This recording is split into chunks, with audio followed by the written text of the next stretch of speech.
Hello adults. So adolescence stage पढ़ लिया हमने। अब हम पढ़ते हैं एडल्टहुड और ओल्ड एज के बारे में। एडल्टहुड क्या होता है?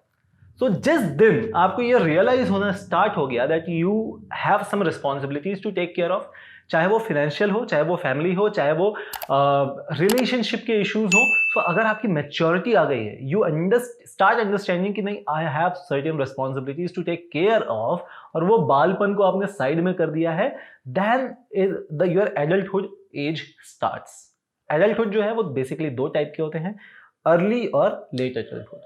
अर्ली एडल्टहुड मतलब जो 20 साल से लेकर 30-35 साल तक का जो एज होता है वो अर्ली एडल्टहुड है। 35 साल से लेकर अप्रोक्सीमेटली 50 इयर्स तक का लेट एडल्टहुड है। हालांकि इसे ऐसे नंबर्स में या एजेस में डिफाइन नहीं कर सकते, because some people gets matured enough at the age of 15, whereas some people might not get matured or start taking responsibilities at the age of 40 or 45 as well, right? There are a lot of examples जो हमने आसपास अपने देखा होगा। कुछ लोग ऐसे होते हैं जो अल्कोहलिक होते हैं, 35-40 साल के हैं, उनको मतलब ही नहीं है उनके घर से या उनकी रिस्पॉन्सिबिलिटीज से, वो अभी भी एडल्टहुड स्टेज पे नहीं आए हुए हैं, वो अभी भी एडल्सन स्टेज में कहीं पर फंस के रह जाते हैं। Whereas there are people who start taking responsibilities कि घर में यार कोई इशू हो गया था, या किसी के फॉर एग्जाम्पल अनफॉर्चुनेटली किसी के फादर एक्सपायर हो गए थे व्हेन ही और she was at the age of 10-12, और उसके ऊपर पूरी फैमिली की रिस्पॉन्सिबिलिटी आ गई, तो वो मैच्योर जल्दी हो रहा है, तो उसका एडल्सेंस स्टेज कम होकर एडल्टहुड स्टेज बढ़ जा रहा है, right? So there are lot of examples in the world out there. So you got to understand कि एडल्टहुड क्या होता है। अब एडल्टहुड में क्या चीजें आती हैं? रिस्पॉन्सिबिलिटीज के साथ साथ सबसे पहले आ जाता है करियर, फिर होती है सोसाइटी, फिर होता है मैरिज, फिर होता है फैमिली। ठीक है, जब हम करियर की बात करते हैं, सो बेसिकली एक ट्रांजिशन हो रहा है फ्रॉम डिपेंडेंस टू इंडिपेंडेंस। सो आप जब क्लास 12th तक थे या हो, आप डिपेंडेंट हो कहीं ना कहीं फाइनेंशियली या डिसीजन मेकिंग पावर में, you are dependent on your parents, और अगर पेरेंट नहीं है तो कोई केयर टेकर होगा, तो you are dependent on someone else, right? Whereas जैसे ही आपका ग्रेजुएशन पीजी खत्म होता है, आप डिपेंडेंस से इंडिपेंडेंस की तरफ बढ़ना स्टार्ट हो जाते हो, which comes approximately of 25 years के आसपास। पीपल गेट्स पोस्ट ग्रेजुएशन हो जाता है यहाँ पर, and people start working on their career. Now obviously this is going to be a transitional change from dependence to independence. So dependence में आपको कोई भी खर्च करना होता था तो आपको किसी से पैसे मांगने होते हैं, राइट? बट इंडिपेंडेंस में आपके पास पैसा होता है, पर आपके पास इतना हिसाब होता है कि आप खर्च नहीं कर पाते। ठीक है, ट्रांजिशन है। अभी तक आप होमवर्क कर रहे हो या नहीं कर रहे हो, उससे किसी को फर्क नहीं पड़ रहा था। आप स्कूल जा रहे थे, वहां पर पैसे भी दे रहे थे, और उसके बाद उनके मार भी खा रहे हो, डांट भी खा रहे हो, एग्जाम में फेल भी हो रहे हो, सब कुछ आप कर रहे हो। वेयर जब आप इस पे आते हो, वर्क कल्चर में आते हो, अपने करियर में आते हो, जॉब्स में जाते हो, वहां पर आपको काम करने के पैसे मिलते हैं, राइट? वहां पर आपके पीछे कोई नहीं पड़ेगा कि पढ़ो पढ़ो पढ़ो पढ़ो या काम करो करो करो करो। आपसे एक बार, दो बार, तीन बार बोला जाएगा और उसके बाद आपको नौकरी से निकाल दिया जाएगा, until and unless you are in the government job, right?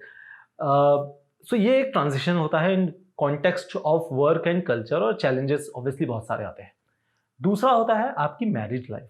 तो मैरिज, पेरेंटहुड, फैमिली, ये एक अलग ट्रांजिशनल स्टेज होता है।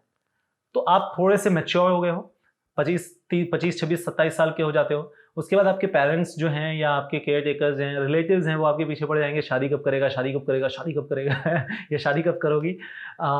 ये जो स्टेज होता है, this again creates a transition. So from being a responsible career oriented person, now you need to shift your time to a spouse. कुछ लोगों को ये आदत पहले से हो जाती है, जो 4 साल 5 साल से रिलेशनशिप में हो रहे होते हैं, तो उनको वो आदत हो जाती है कि अच्छा मुझे ये टाइम जॉब में देना है, ये टाइम इसको देना है, ठीक है। बट जब मैरिज लाइफ हो जाती है तो वो कंप्लीटली ट्रांजिशन चेंज हो जाता है। तो ठीक है, तो अब आपको जॉब के बाद घर आना है और उनको भी उतना ही टाइम देना है। पेरेंटहुड अगेन एक ट्रांजिशन। अब आपका एक बच्चा हो रहा है, अब आपको उस बच्चे की तरफ एक प्यार, लव, अट्रैक्शन आएगा। अब आपका जॉब जैसे खत्म होगा, आप थके हारे घर में आते हो, आप बच्चे को देखते हो एंड यू स्टार्ट फीलिंग कि यार एक्टसी, यार this is a bless moment. अब वो बच्चा जैसे जैसे बड़ा होते जाएगा, आपकी भी एज बढ़ती जाएगी, आप एडल्टहुड जो अर्ली एडल्टहुड से लेट एडल्टहुड में पहुंचते जाओगे, बच्चा धीरे धीरे बातें करना स्टार्ट करेगा, you start feeling good good good, and उसके बाद बच्चा जो है वो चाइल्डहुड में जाएगा, उसके बाद एडल्टहुड में जाएगा, उसके बाद वो वही काम करेगा जो आज आप कर रहे हो, because obviously the logical and analytical thinking और वो सारी चीजें उसकी भी इंप्रूव होगी. So this complete transition of adulthood is completely variable for every person at every stage of life, right. So हर एक मोमेंट में आपको ट्रांजिशन आता है, आपको टाइम मैनेज करना होता है, आपको फाइनेंसेस मैनेज करने होते हैं. एग्जाम्पल, मेरी शादी से पहले I use to invest 17,000 rupees a month. शादी हुए 4 साल हो गया, I am never invested a penny right now. ठीक है, खर्चे ऐसे बढ़ते हैं. तो दैट ये सारी चीजें होती है. साथ ही साथ में जब आप एडल्टहुड में आते हो तो कुछ फिजिकल चेंजेस भी होते हैं. सो जब चाइल्डहुड में था या एडल्सेंस में आप थे तो आपकी मेमोरी बढ़ रही थी, आपका फिजिकल स्ट्रक्चर बढ़ रहा था. वेयर जब एडल्टहुड में आते हो तो धीरे धीरे डिक्लाइन होना स्टार्ट होता है, आपकी फिजिकल बॉडी स्टार्ट होती है डिक्लाइन होना, आपकी मेमोरी डिक्लाइन होना स्टार्ट होती है, कॉग्निटिव थिंकिंग डिक्लाइन होना स्टार्ट करता है, राइट. इस कारण से लोग चीज़ें भूलने लगते हैं, मेमोरी लॉस होने स्टार्ट हो जाती है, हेयर फॉल्स होने लग जाते हैं, हेयर जो है वो सफ़ेद होने लगते हैं, राइट, ग्रे हेयर होने लगते हैं, थिंग्स लाइक दैट. सो ये सारे फिजिकल चेंजेस या फिजिकल डेवलपमेंट डिक्लाइनिंग स्टेज पे एडल्टहुड में आ जाता है. अब जरूरी नहीं है कि हर एज ग्रुप का सेम हो, तो ये कंप्लीटली वेरी करता है. ठीक है, तो कुछ ऐसे होते हैं जो 30-35 साल के हैं बट वो बहुत एजेड दिखने लगते हैं, और कुछ ऐसे होते हैं जो 60-70 साल के होते हैं बट वो अभी भी यंग दिख रहे होते हैं. There are lot of examples you might have seen, right. So 60-65 साल के लोग भी आपको बहुत यंग दिखेंगे, और 35-40 साल के पेट वाले लोग भी आपको ऐसा लगेगा कि यार कितने एजेड आदमी है ये, right. So it all depends on कि वो किस तरीके से अपने बॉडी को फिट रख रहे हैं या रख रही है. मेमोरी लॉस होना एक बहुत कॉमन फैक्टर हो जाता है जब आप लेट एडल्टहुड में आते हो. बट जब मेमोरी कम हो रही है, आपका विजडम भी तो इंप्रूव हो रहा है, right. So you have lot of experiences. इसलिए आप अगर देखोगे तो जो 40-45 साल के लोग होते हैं ये ज्ञान देना ज़्यादा चालू कर देते हैं. आपके स्कूल में अगर टीचर्स होंगे जो 30-35-40 साल के ऊपर होंगे तो वो ज्ञान बहुत देते हैं, because they have those wisdom, a lot of wisdom.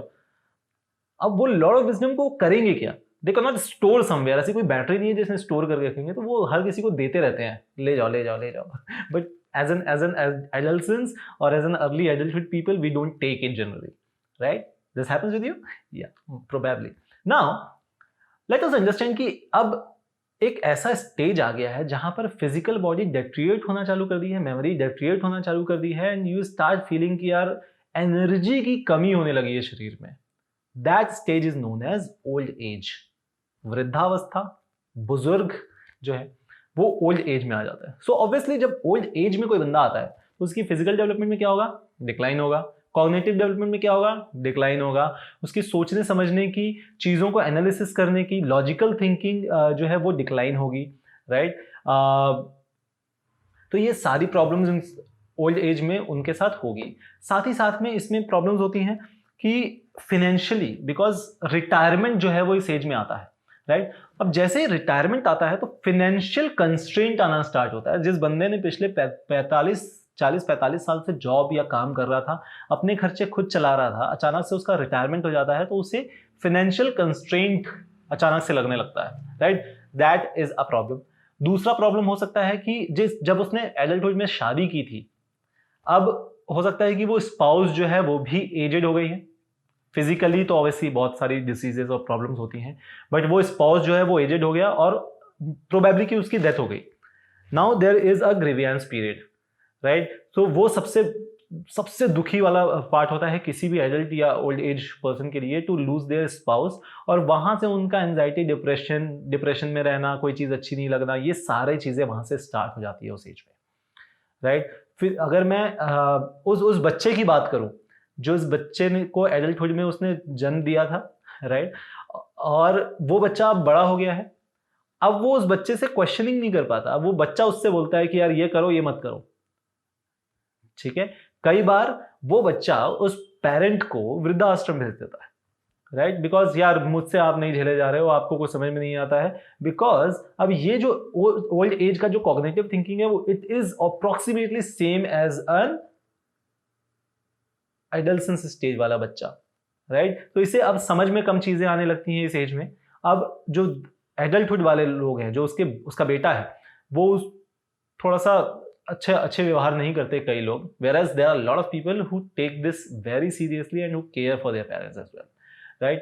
So spouse का laws, financial laws, family structure का लॉज, ये सारी चीजें होती हैं, बट इसको कोप अप करने के लिए obviously there are children, grandchildren, society, peers जो उस एज ग्रुप में होते हैं, ओल्ड एज की जो कम्युनिटीज होती हैं, these are the things that help that particular person to cope up with their physical, cognitive, emotional development, right? So these are the stages of development that we have read, understood about the complete बच्चे को पैदा होने से लेकर उसके death तक किस तरीके से डेवलपमेंट होता है. So here we are ending our chapter 4 human development. I hope कि आपको पसंद आया. अगर आपको पसंद आया, hit that like button. Click on the subscribe button अगर आप नए हो, और share with your friends so that they can also understand this particular topic. Thank you. Have a nice day.